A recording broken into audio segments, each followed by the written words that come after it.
इस कायनात और इस कायनात के खालिक को समझने के लिए ज़रूरी है कि हम मादा और मादे की तरकीब और ख़सूसियात को समझें।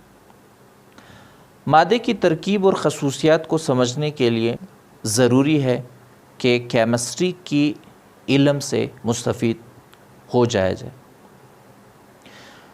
हमारी दुनिया अब तक की साइंसदानों के कूच के मुताबिक 118 एलिमेंट्स से बने हैं, जिसमें से 92 नेचुरल एलिमेंट्स हैं और बाकी एलिमेंट्स इंसानों ने लेबॉर्ट्रीज़ में सिंथेसाइज़ की है आर्टिफिशियली।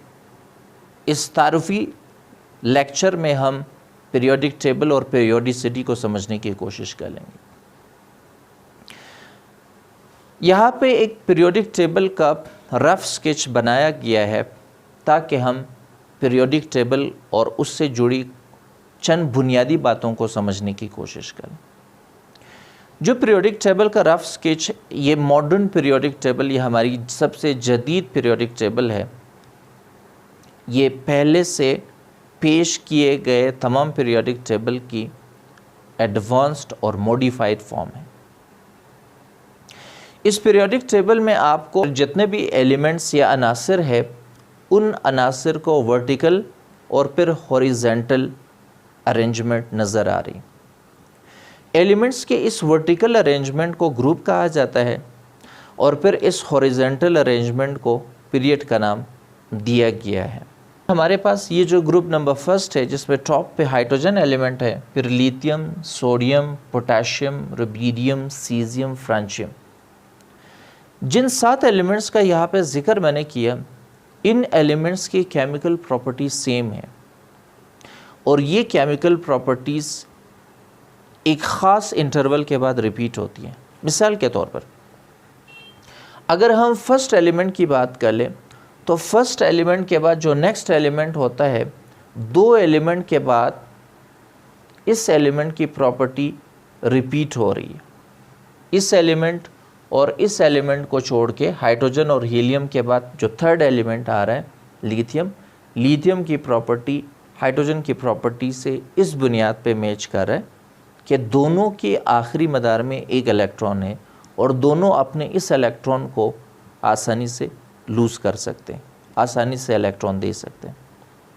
इसी तरह से अगर हम इस एलिमेंट लिथियम के बाद एलिमेंट नेक्स्ट एलिमेंट सोडियम की बात कर लें, तो 8 एलिमेंट के बाद, जिसमें beryllium, boron, carbon, nitrogen, oxygen, fluorine and neon के बाद जो नेक्स्ट एलिमेंट आ रहा है, 8वां एलिमेंट सोडियम, सोडियम की प्रॉपर्टी लिथियम की प्रॉपर्टी से मिलती है। दोनों मेटल है और दोनों एक इलेक्ट्रॉन रिलीज़ करने की सलाहियत रखते हैं।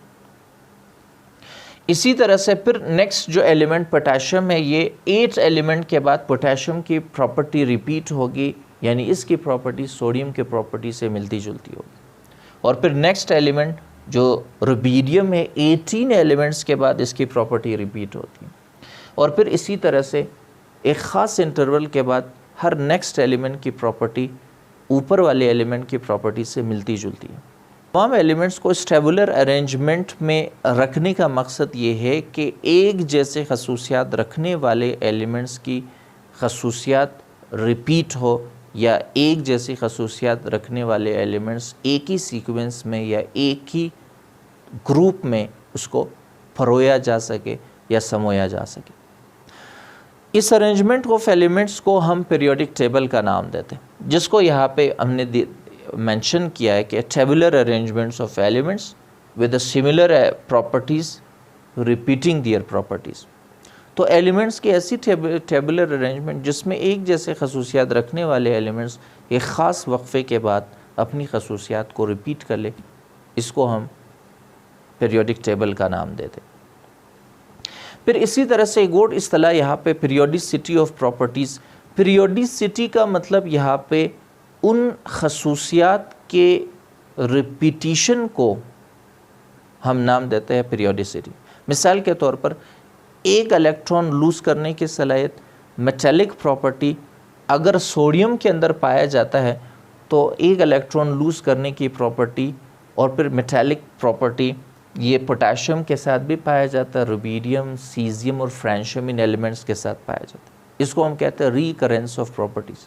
तो रिकरेंस ऑफ प्रॉपर्टीज़ को पीरियोडिसिटी कहा जाता है, यानी खसूसियात का एक ख़ास वक्फे के बाद आदा होना या फिर रिपीट होना।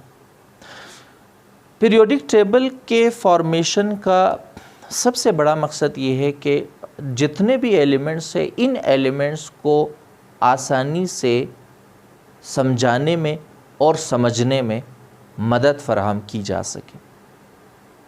इसी तरह से हम देखते हैं कि अगर हमें एक एलिमेंट का, किसी भी ग्रुप का एक एलिमेंट की प्रॉपर्टी या नंबर ऑफ इलेक्ट्रॉन्स जो बॉन्ड फॉर्मेशन में इस्तेमाल होता हो, एक एलिमेंट की प्रॉपर्टी का इल्म हो, हम बाकी एलिमेंट्स की प्रॉपर्टीज़ को भी बता सकते हैं। मिसाल के तौर पर अगर हमारे पास कार्बन के आखिरी मदार में 4 इलेक्ट्रॉन, ये 4 इलेक्ट्रॉन इस्तेमाल करके बॉन्ड फॉर्मेशन करता है, तो फिर इसी तरह से इस ग्रुप में अगर हम स्टैनम को ले लें, जर्मेनियम को ले लें या प्लम्बम या लेड को ले लें, इन तमाम एलिमेंट्स की प्रॉपर्टीज़ को हम बता सकते हैं बेस्ड ऑन के हम ये बताएं कि ये किस ग्रुप से ताल्लुक़ रखता है।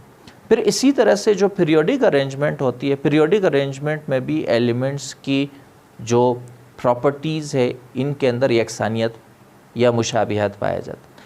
मिसाल के तौर पर लिथियम, बेरिलियम और फिर बोरोन से लेकर नियॉन तक ये तमाम एलिमेंट्स एक ही पीरियड नंबर सेकंड में पाया जाता है। इन तमाम एलिमेंट्स के जो टोटल नंबर ऑफ शेल्स है वो नंबर ऑफ शेल्स 2 है। इसी तरह से अगर हम केमिकल प्रॉपर्टीज़ से हट के फ़िज़िकल प्रॉपर्टीज़ जिसका ताल्लुक़ melting point, boiling point, physical state, colour, order और टेस्ट के साथ होता है, इसका भी हम अंदाज़ा लगा सकते हैं। एक ही ग्रुप में पाए जाने वाले या एक ही पीरियड में पाए जाने वाले एलिमेंट्स की फ़िज़िकल प्रॉपर्टीज़ ग्रेजुअली जो है चेंजेस आ जाते हैं। Group number first and second ये सारे मेटल्स है, ये ट्रांजिशन एलिमेंट्स है, ये मेटल है, और फिर ये जो पी ब्लॉक एलिमेंट्स है इसके लेफ़्ट साइड पे ये एलिमेंट्स मेटालिक प्रॉपर्टी, दरमियान में मेटलॉइड्स है, और फिर एक्सट्रीम राइट पे जो एलिमेंट्स पाए जाते हैं वो सारे नॉन मेटल प्रॉपर्टीज़ के हामिल होते हैं। तो हम पीरियोडिक टेबल से metallic property, non metallic property को भी हम डिटरमिन कर सकते हैं। मिसाल के तौर पर अगर हम इस पीरियोडिक टेबल में लेफ़्ट टू राइट जाए तो लेफ़्ट टू राइट मेटल्स की मेटालिक प्रॉपर्टी कम होती जाएगी और नॉन मेटालिक प्रॉपर्टी बढ़ती जाएगी।